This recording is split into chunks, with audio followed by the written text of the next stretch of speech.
Well, I'm gonna. I know we have the docket the way it is, but since we're on PlayStation News, we'll just jump over to Gran Turismo 7 for a minute, and then we'll loop back around to the rest of the stories in the order that's been posted. They've been in bad news. Yeah, so GT7, Gran Turismo 7, if you're not sure what that acronym is, has been in a bit of hot water. A bit, And if a and bit. if you have not checked out yet, I actually just launched my review for Gran Turismo 7. So definitely stop over by the Blerd Lines YouTube channel and check that out. Because I put in some hard work and I think it's a very quality review, and we've got lots of good content there and more to come. But anyway, what happened here was Gran Turismo 7 pretty much busted a pretty scummy move. What they did was they released Gran Turismo 7 for review. When they released it for review, they released it without microtransactions in the game. And the review, people played it. They said, hey, this is great. They got 8s, 9s, and 10s on the reviews, which I feel gameplay wise is definitely warranted. But what happened was once the game was out in the wild for a little bit, boom, there's a link in the chat for the review if you guys want to check that out later. But pretty much once the game was found as as good, a couple weeks went by. What they did is they went back in, they released a patch that lowered the amount of in-game currency that you would earn for a match, or for a race rather. And with that as well, they started to kind of push you more in the way of microtransactions. There's some detail in the review about it, but in short, you can pay up to $20 real world dollars to get up to 2 million credits within the game. The problem with that is that sounds like a lot of in-game currency, but some of the cars in the game run for 3 million, 3.6 million credits. So when you take that into account, you mean to tell me that I have to pay $70 for this game, and then after I pay $70 for this game, you want me to turn around and you want me to spend $40 for one car in the game? It's absolutely ridiculous.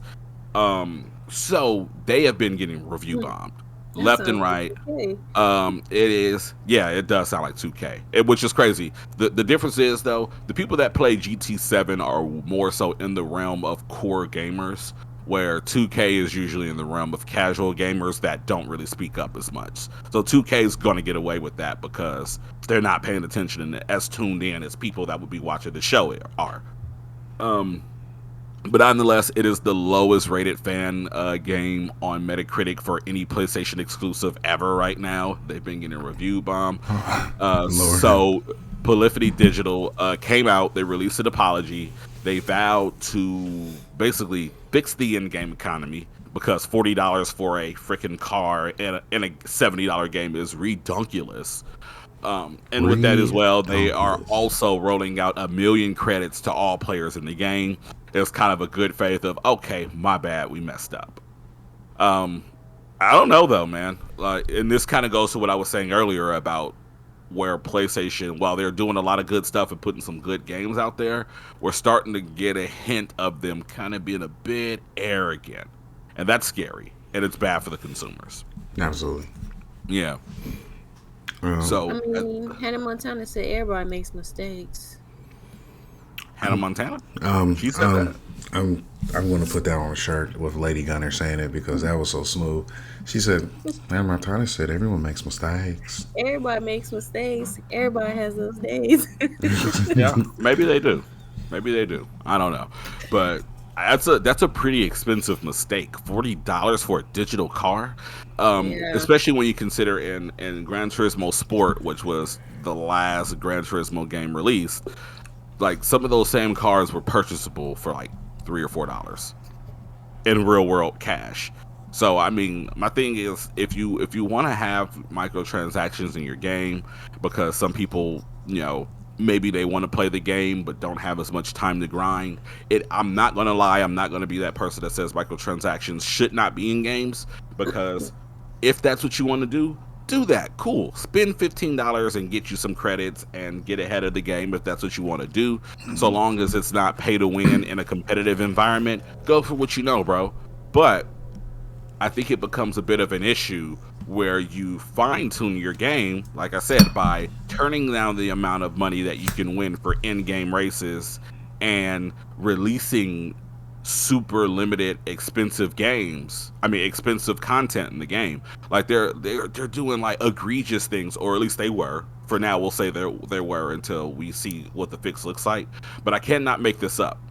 Every 3 to 4 days when you log into this game, you'll get a message saying, "Oh, you've been invited to go get a car." These are random cars, so the random fancy cars that you can only get during certain times. They roll them around every couple weeks or whatever, and you can only buy that car when you have an invite for it. You go to look at those cars are in the $3 million, $4 million range. So what does that mean? Hey, we've got this car, so you can dedicate the next 5 days of your life grinding this game to hell to earn that car.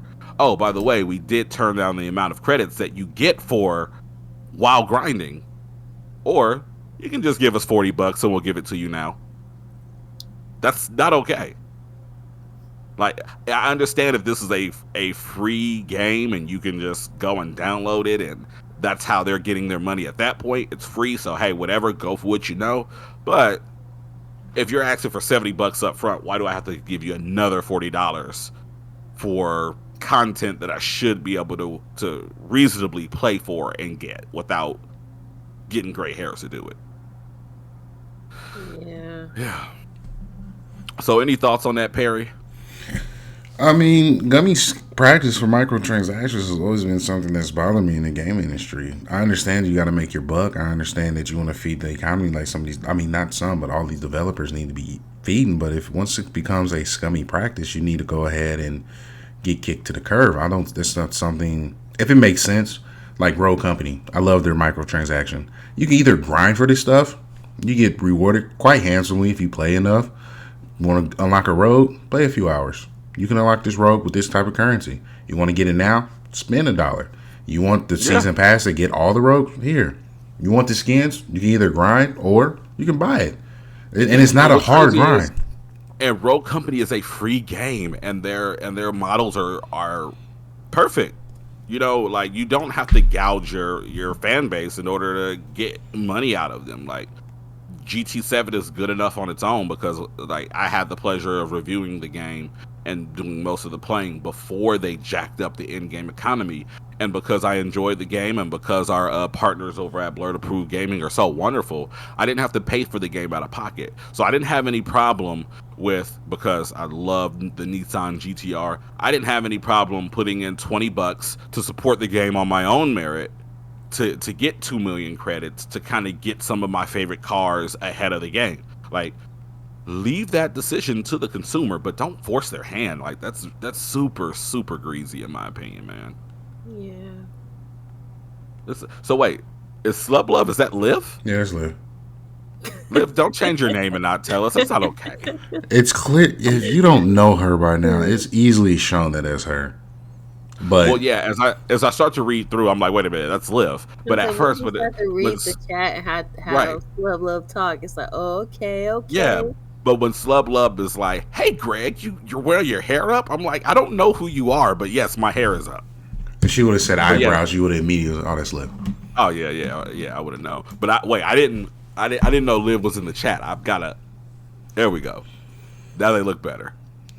But yeah, we can move on unless anybody else wants to throw more stones at Sony at this very moment. I just want to point this out that, ladies and gentlemen, boys and girls, even though we are fans of Sony and PlayStation, everything that they produce, we also let Sony know when they are messing up. We let them know, like, hey, it's bad. Yeah. Hold on. What Peter Griffin said? Hey, stop it. Yeah. Stop it. And I mean, that's what they are.